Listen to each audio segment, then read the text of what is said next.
दोस्तों, अगर कभी गलती से आपने फेविक्विक खा ली तो क्या होगा? या फिर क्या आप जानते हैं कि पानी में रहने वाली मछलियां खुद पानी पीती हैं? अच्छा, क्या कभी आपने ये सोचा है कि मक्खियां मीठे की तरफ खिंची क्यों चली आती हैं? नहीं सोचा तो कर दूंगा सोचने पर मजबूर। हमारी रियल लाइफ से जुड़ी ऐसे ही कई चीजों पर जो बना देंगी आपको पहले से ज्यादा सजग और समझदार भी। तो बांध लीजिए एक बार फिर अपनी अपनी कमर पेटियां। बिना वक्त जाया किए शुरू करते हैं फैक्टिफाइड हिंदी के आज के इस रोमांचक सफर को। Factified, facts on your face. Fact number 1। दोस्तों, वैसे तो फेविक्विक खाने की चीज नहीं है, लेकिन अगर फिर भी गलती से इसे कोई खा ले तो क्या होगा? क्या शरीर पर इसका कोई खतरनाक रिएक्शन होगा, या फिर क्या इसे खाने से किसी की जान जा सकती है? अगर आप नहीं जानते तो बता दूं कि ऐसा कुछ नहीं होगा, और अगर कोई गलती से इसे खा भी लेता है तो भी घबराने की कोई बात नहीं। दरअसल हमारे मुंह में बनने वाला जो सलाइवा होता है वो फेविक्विक को मुंह में चिपकने नहीं देता। इसके पीछे का विज्ञान ये है दोस्तों कि फेविक्विक एडहेसिव मॉइस्चर या फिर नमी के कांटेक्ट में आते ही एक लेयर जैसी में बदल जाती है और उसकी चीजों को चिपकाने की क्षमता भी कम हो जाती है। इसके अलावा फेविक्विक की ही स्पेसिफिकली बात करें तो ये साइनो एक्रिलेट बेस्ड एडहेसिव है, जिसका इस्तेमाल कई मेडिकल दवाइयों में भी होता है।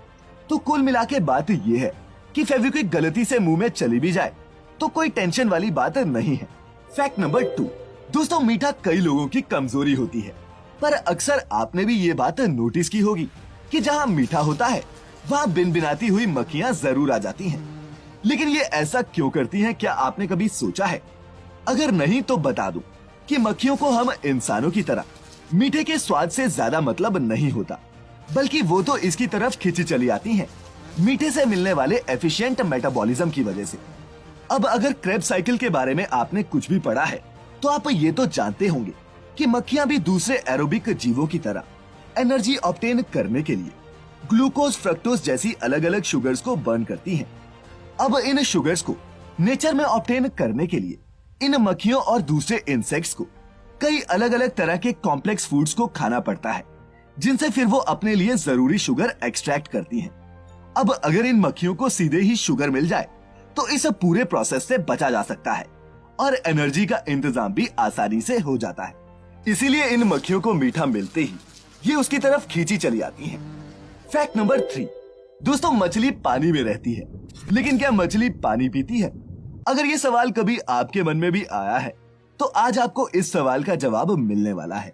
तो दोस्तों, बता दूं कि किसी भी और जीव की तरह मछलियों को भी पानी पीने की जरूरत पड़ती है, लेकिन हर मछली का पानी को शरीर में लेने का तरीका अलग होता है। अब आप पूछेंगे और कौन से तरीके होते हैं पानी पीने के? तो बता दूं दोस्तों कि जहां कुछ मछलियां अपने गिल्स की मदद से पानी को शरीर में एब्जॉर्ब करती हैं, वहीं कुछ अपने मुंह से भी पानी पीती हैं। और पानी पीने का ये तरीका उनके शरीर में मौजूद नमक की मात्रा पर डिपेंड करता है। समंदर में रहने वाली मछली के ब्लड और शरीर के फ्लूइड्स में उसके आसपास के पानी की तुलना में कम नमक होता है, जबकि ताजा पानी की मछलियां, माने कि जो मछलियां नदियों और झीलों में रहती हैं, उनकी बॉडी में सॉल्ट कंटेंट हाई होता है। इसीलिए समुद्री मछलियां शरीर में नमक की मात्रा को पूरा करने के लिए मुंह से पानी पीती हैं, तो वहीं मीठे पानी में रहने वाली मछलियों की बॉडी में नमक ज्यादा होने की वजह से उन्हें अपने शरीर में हर वक्त पानी का प्रवाह चाहिए होता है। इसीलिए वो पानी मुंह से पीने की बजाय अपने गिल्स या फिर गलफड़ों से शरीर में लेती हैं और पेशाब के जरिए एक्स्ट्रा पानी को बाहर निकाल देती हैं। Fact number 4। दोस्तों, कबाड़ी वाले को आपने अक्सर अपने घरों से कांच की बोतलें या फिर पुराना सामान खरीदते देखा होगा, पर क्या आपको पता है कि जब पंजाब के एक कबाड़ी ने 6 हेलीकॉप्टर खरीद डाले तो ये खबर मानो आग की तरह फैल गई। जी हाँ, मैं बात कर रहा हूँ पंजाब के मानसा के कबाड़ी बिजनेसमैन मिट्ठू राम की, जिन्होंने ये हेलीकॉप्टर अपनी सैर सपाटे के लिए नहीं बल्कि कबाड़ के तौर पर ही खरीदे हैं। दरअसल ये इंडियन एयरफोर्स के 6 पुराने हेलीकॉप्टर्स थे जो अब खराब हो चुके थे और जिन्हें बेचने के लिए एयरफोर्स ने ऑनलाइन टेंडर निकाला था, जिसे लकीली मिट्ठू राम ने जीत लिया। मिट्ठू राम ने 6 में से 3 हेलीकॉप्टर्स तो साथ के साथ बेच भी दिए और 3 अभी भी उनके पास पड़े हैं, जिन्हें देखने के लिए पूरा गांव उनके वहां पहुंच रहा है। Fact number 5।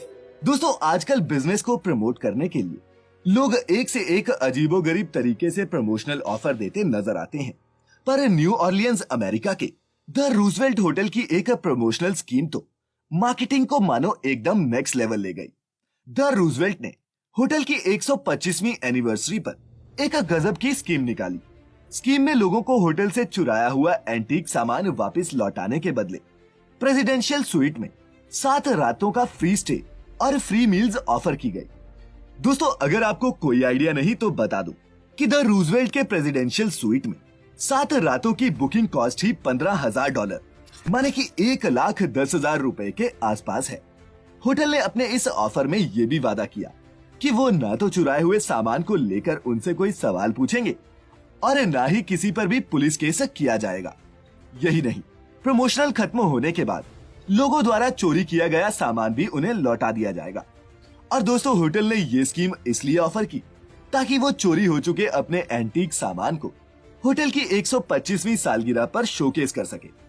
Fact number 6। दोस्तों, आपने सोशल मीडिया पर चांद को खरीदने की कई खबरें पढ़ी होंगी, पर चांद पर जमीन बेचता कौन है और इसे कैसे खरीद सकते हैं, इस सवाल ने आपको भी परेशान तो जरूर किया होगा। तो चलिए आज आपकी इस कंफ्यूजन को भी दूर कर ही देता हूँ।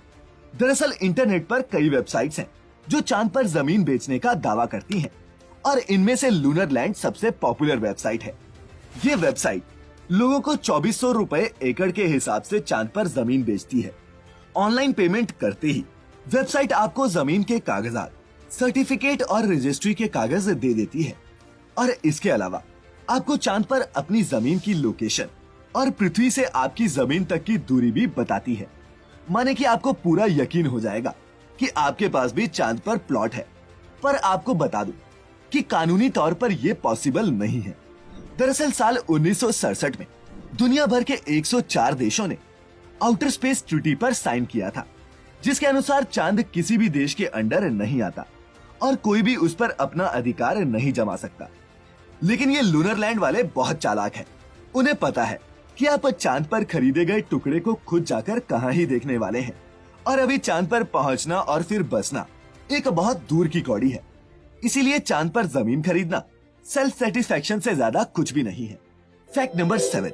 दोस्तों, पर्यावरण को प्लास्टिक से होने वाले नुकसान से बचाने के लिए हम आमतौर पर प्लास्टिक बैग्स की जगह पेपर बैग्स का इस्तेमाल करते हैं।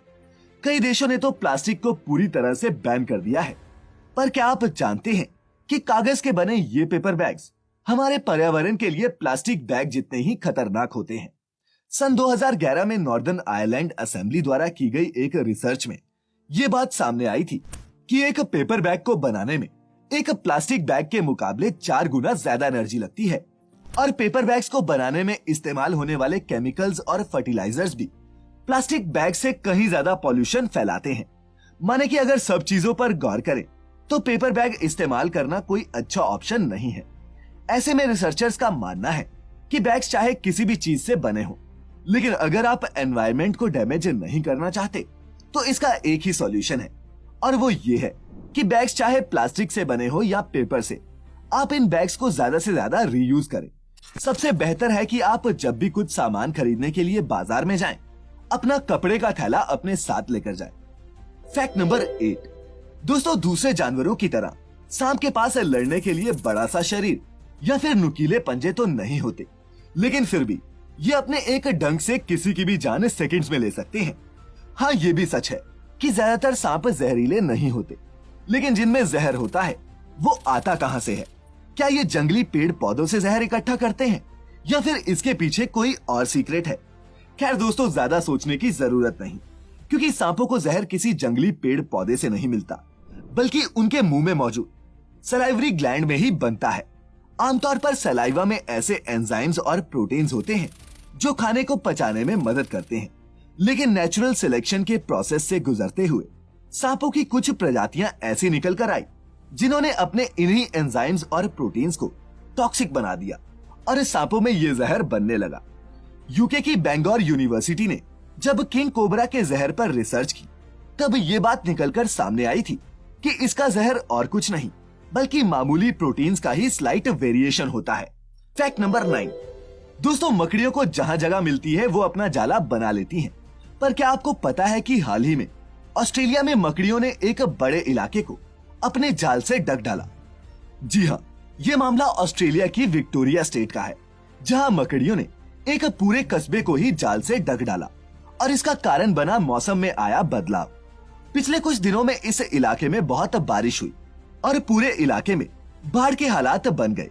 अब जमीन पर रहने वाली ये मकड़ियां आखिर जाती तो कहां? सो उन्हें जो काम आता है वो उन्होंने शिद्दत से किया और हवा में ही स्पाइडर वेब की कई लेयर्स बुन डाली, और वो भी सिर्फ सुरक्षित रहने के लिए। जमीन के नीचे रहने वाली ये मकड़ियां आम मकड़ियों के मुकाबले ज्यादा तेजी से जाल बुनती हैं, और जब हजारों की संख्या में ये जाल बुनने लगे तो ऐसे हालात तो सामने आने ही थे। खैर दोस्तों, फैक्टिफाइड के इस सफर पर अब टाइम हो गया है आपके अपने योर ओन फैक्ट का, जिसे आज हमें भेजा है सूरज प्रजापति ने। सूरज अपने फैक्ट में बताते हैं कि सिनेरस मॉर्नर नाम की बर्ड अपने दुश्मन से बचने के लिए एक्टिंग करती है और खुद को कैटरपिलर की तरह ट्रांसफॉर्म कर लेती है। दरअसल दोस्तों, दुनिया में ऐसे कई जीव हैं जो दूसरे पशु पक्षियों को कॉपी करने में माहिर हैं, और उन्हीं में से एक है ये सिनेरस मॉर्नर नाम का पक्षी। सिनेरस मॉर्नर के बच्चे जब पैदा होते हैं तो वो दिखने में चटकीले रोएदार कैटरपिलर जैसे ही नजर आते हैं।